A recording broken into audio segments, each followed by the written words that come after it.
Now, your young workbook can say, well, you showed us some handles. We know what to do with that. But where do we start when we want to pick our design? Well, there's a couple of ways you can do it.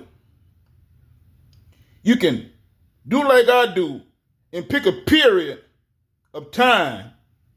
I usually do the 16th to the 18th or 19th century when I do mine. But you can do a more modern piece. But decide what type you want and what century you want to work from. That way, that would tell you where to start with your handles and everything else. That's how you know what type of handles you might want to use if you're traditional, or if you want to put something different on there with different type of handles. Start with the century that you're working from. If you're doing mid-century modern, might be a little different with the handles. You're doing 16th century, 17th century, 18th century, 19th century, maybe a little different with the handles. So you have to decide what period you're working in. And that'll lead you where you want to go with your design and with your handles on your pieces.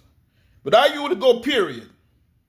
I pick the period of time, like the 16th century, 17th, 18th century, and I look up the pieces from that particular century.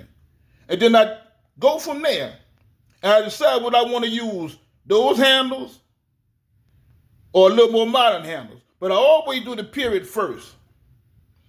Now, I may stay traditional. Sometimes I stay traditional. But sometimes I might go off and do something a little bit different.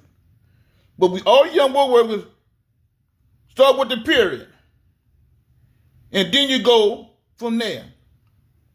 You look for the pieces of furniture from that period, and then you decide whether you want to add something to it, stay traditional, or go a totally different direction from the brain.